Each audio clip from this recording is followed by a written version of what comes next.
Okay, this is the second part to the three-part how to set up your electronic lab. We are into components and basic components and basic things you need to make your projects, to test theories and to test circuits and stuff like that. First thing you need is a breadboard, very important piece of kit to equipment in your electronic lab. You use this to test circuits and to do any improvement in circuits and things like that. You need, as you can see here, you put your components here, and you can wire them with this kind of wire that comes up with this breadboard that you can buy from eBay. And basically, all you gotta do is just follow your circuit and wire it around and just make it work. And then from here you can test your circuit and improve your circuit and finalize your circuit before you move from here to an actual PCB.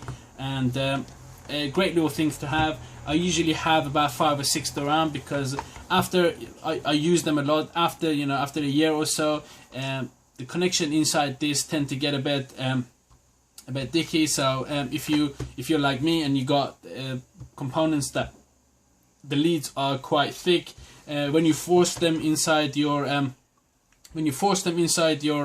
breadboard, it opens the little connector that's inside here, and after a while you put it inside, you think it's connected, but really you got a really crazy, stupid crazy connection. It doesn't connect properly, so it works intermittent. So if you're working on op amps and amplifiers and stuff like that, a connection that is like intermittent and it's not connected properly is going to cause all sorts of problem in your circuit. So I tend to use, you replace this after a year or so to get a fresh one. So I'm 100% sure that the breadboard that I have is always functioning properly. And if I've got a problem with the circuit, it's not the breadboard, it's the actual design or the circuit that I have here.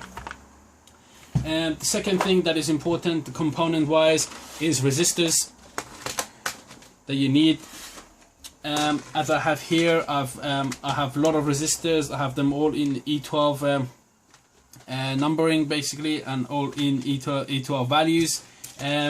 It's a good idea to get these in like a box sets that you can buy from eBay. You can with 20 bucks, 30 bucks, you can get a whole lot of resistors in many different values, like E12 values or different values. It's a good idea to get box set. Or you can, like me, what I do, I go to my supplier and I just email them to say that from every single resistors that you got in your, and send me 100 of them. So then I know that I got a whole lot of resistors, and if I'm working on a project, I'm not going to be halted by a shortage of a resistor or a resistor value. The good thing with the resistors is you can always make whatever value you want with putting resistors in parallel or series. You can make whatever values that you want. Second thing which is important to have are capacitors. You got this type of resistor capacitors. You got the ceramic capacitors. You got, if I can get it from here, you got electrolytic capacitors that you got here, and you got another ceramic capacitors.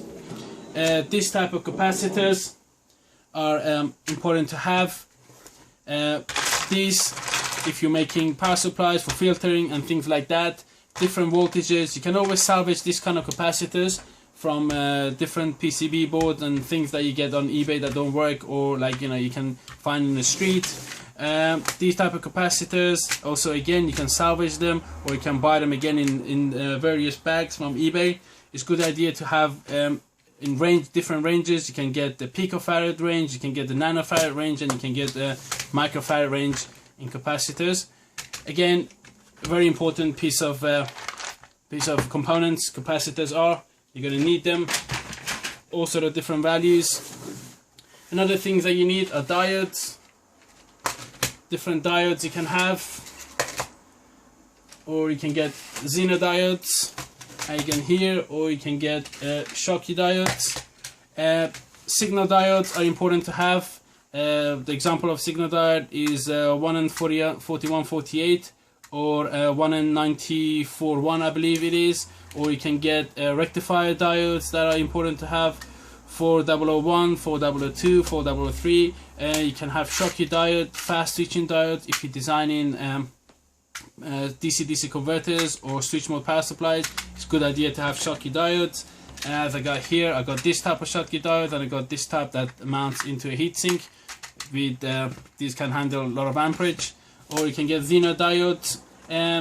I get a dirt bag of Xeno diodes. I got different voltages. I get from anything from 1.5 to all the way to 27 volt Xeno diodes. Important to have different values of Xeno diodes if you're working on power supplies or amplifiers and things like that. It's a good idea to get Xeno diodes.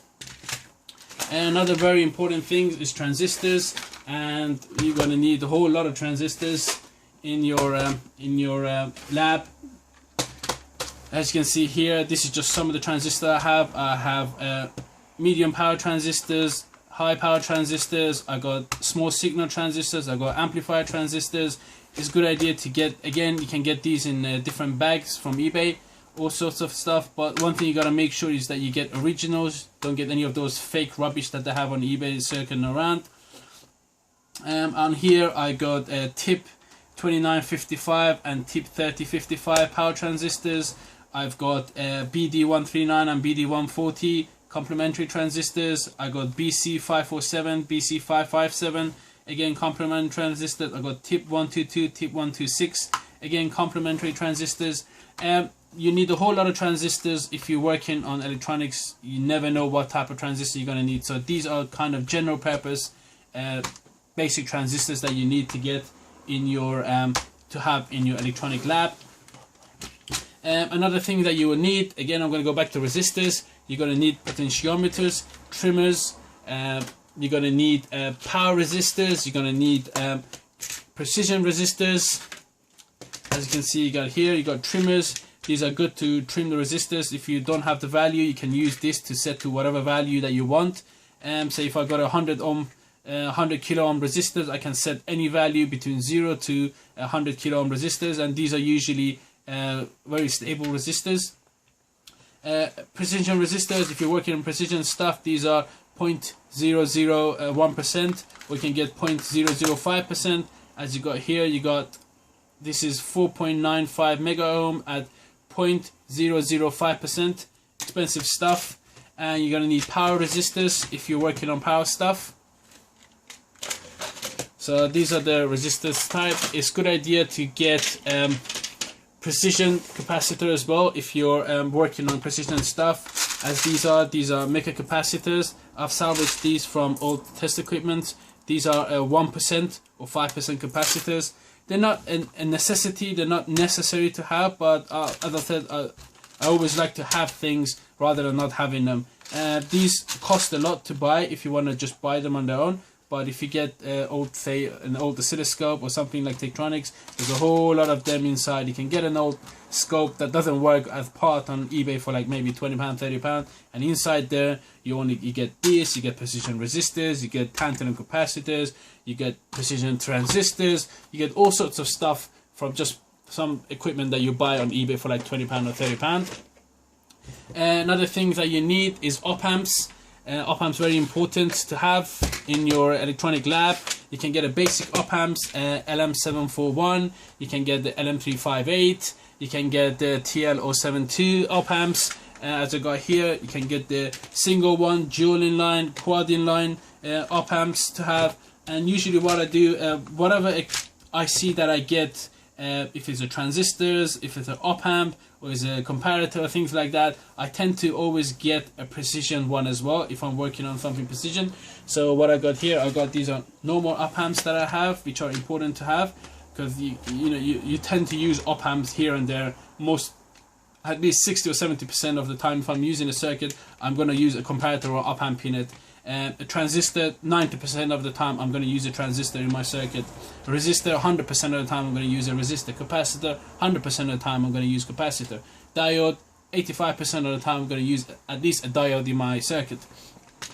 With op amps, this is OPA op amps. I got OPA 127, OPA 27, OPA 627. These are precision op amps that I have if I'm working on precision stuff.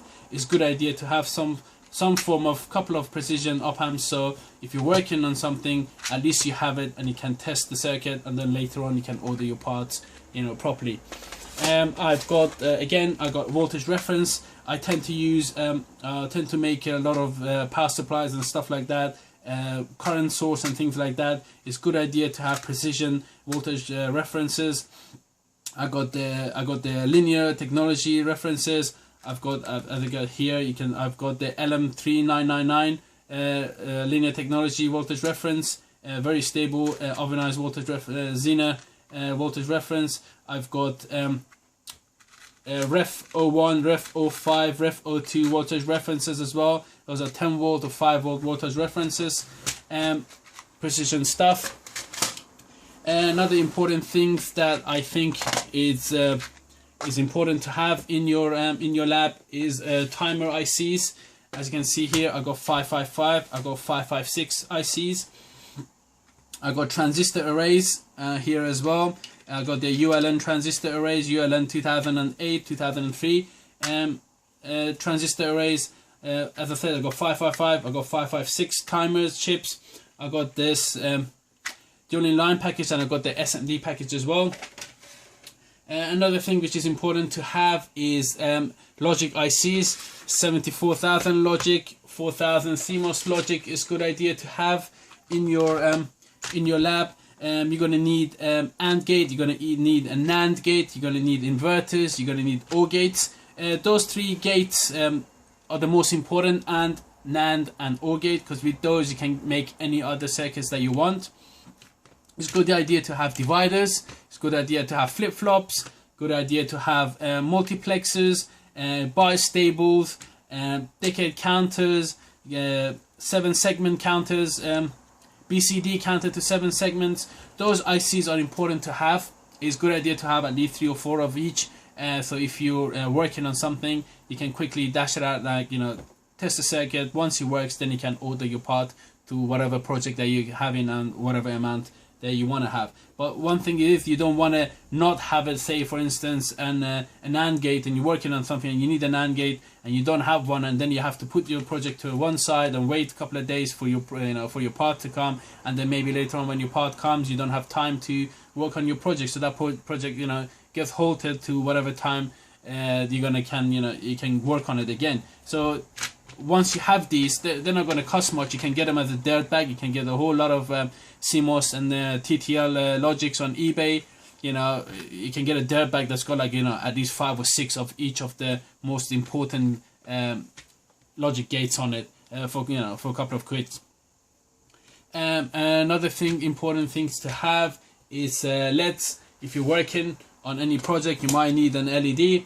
You might need normal LEDs. You can get these on Dirtbag. I think I got this like 400 LEDs for I think about £12. Different colors that you got through here. So these are the ones that are salvaged from test equipment and stuff that I bought. Another important thing, good idea to have is Mosfets. You're going to need power Mosfets, you're going to need normal Mosfets, N-channel and P-channel Mosfets. Important to have Mosfets. Another very important thing I think to have in your electronic lab is voltage regulators. You're going to need positive and negative voltage regulators. You're going to need the 78,000 voltage references. You need the 78,005, 7812, 7815, maybe even 7824. And then you're going to need a negative version of that, so 7905, 7912, 7915. I tend to have the 05, the 12 and the 15, a lot of them as you can see here. Another important things to have in terms of voltage regulators is the LM series, so LM317 and LM337. They're very important to have, I believe, in your lab, because you never know, whatever project you're going to do, you're always going to need different voltage from whatever transformer. Say you have a transformer with plus or minus 20 volt or plus or minus 10 volt, and you need plus or minus 5 volt. So what you do, you quickly get 7805 and 7905 and a couple of capacitors, and presto, you got yourself a voltage for your project. And the LM317 and LM337 are great to have. They can output 1.5 amp, and you can set them to any voltage, anything from 125 to about 37 volts. Great ICs to have. for the voltage references.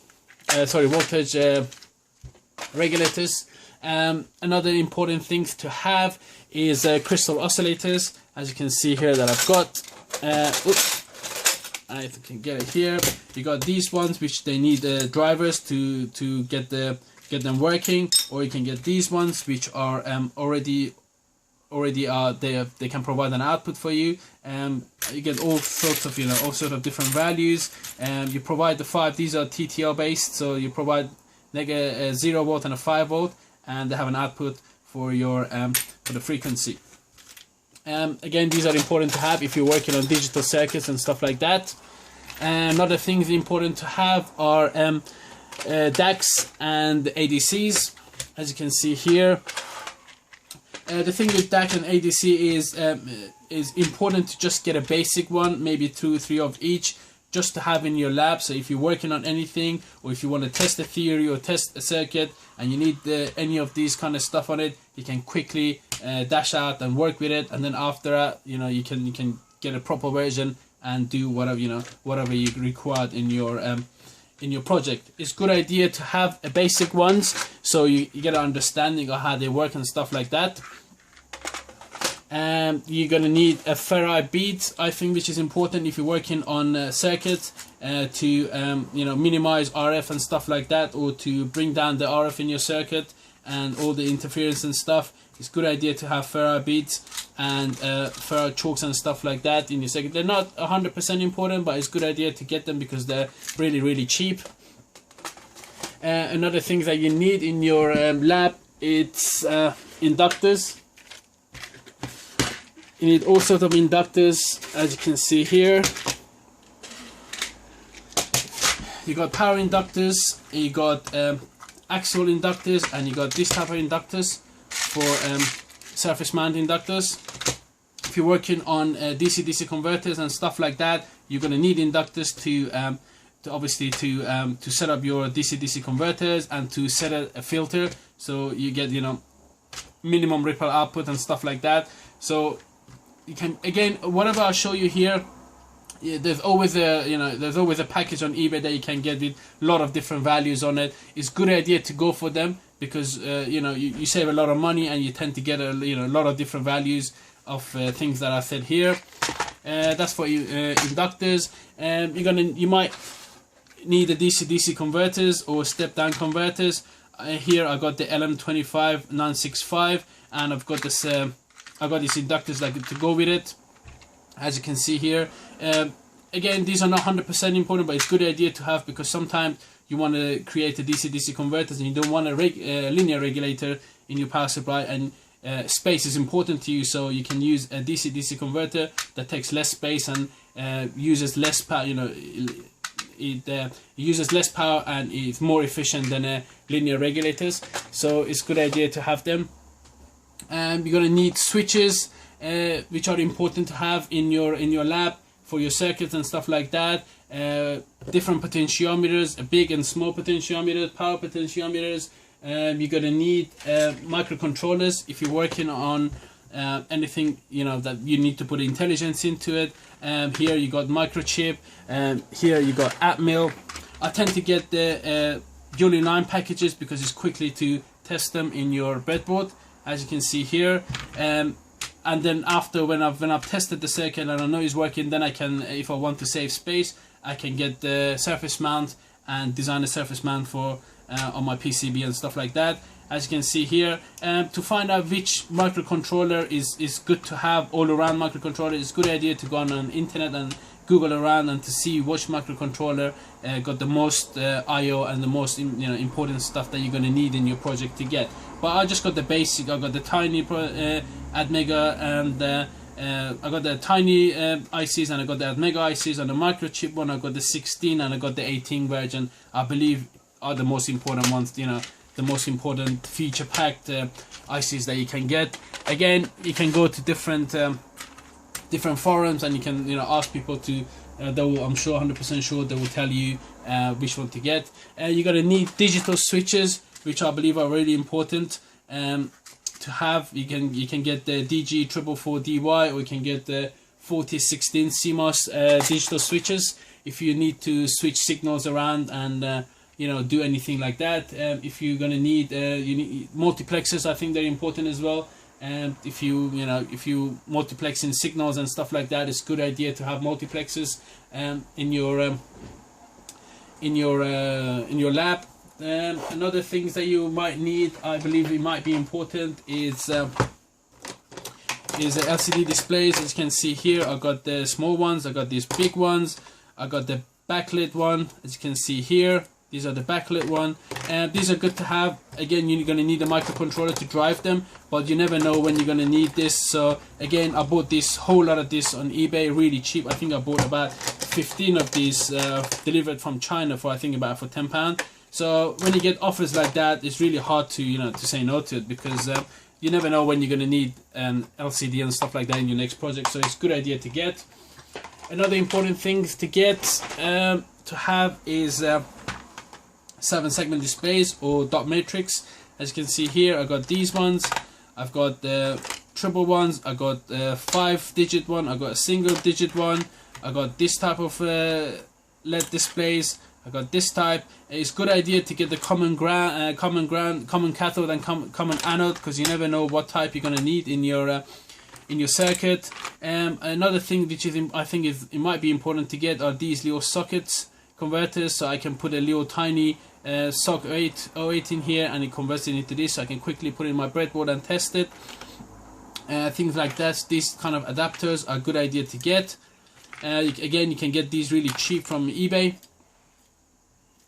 So things like that are important to have in your lab. So these were some of the stuff that I believe, components that were important to have in your lab, that I tend to use most of the time, maybe at least 80 or 90% of the time, that I need to have in my lab for my projects.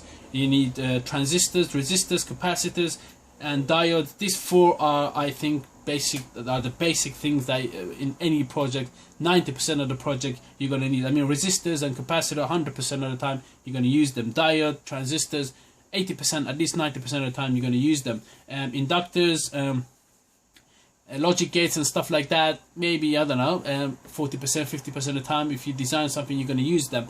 Unless you're going to just use a microcontroller to do everything, then the rest of the stuff that I said are important to have to set up a decent lab. You can see here, I tend to have SMD. I do a lot of work on SMD components. So I get this grab boxes. As you can see here, this is a resistance box. As I can see here, I got a whole lot of different resistors, 72 different values, 50 pieces each. As you can see here, SMD resistors, and I bought this for £15 from eBay. A bargain. Things like this are amazing to get from eBay. It saves you a lot of time and hassle. Instead of going and choosing different values, it's a good idea to get these. Same is with I can show you here. Same is with this little kit, chip ceramic development kit. As you can see here, I've got a whole lot of different values. I've got 10 picofarad, 22, 47, again, and then you go into nanofarads, 2.2, 10, 100. Things like this, again, is a good idea to get if you're not working on SMD stuff. Then you can get the same kind of package on the through-hole components. But I believe this way is better to go. So if you get grab bags and things like that, you can quickly set up a decent lab in terms of equipment, the components and stuff like that. So I know I've missed a lot of other stuff. People are gonna say, yeah, you missed this, you missed that. But the things that I just showed you are, I believe, was more important to have to set up a decent electronic lab and component wise. So then you can set up anything. Another important thing I believe that you need in your lab are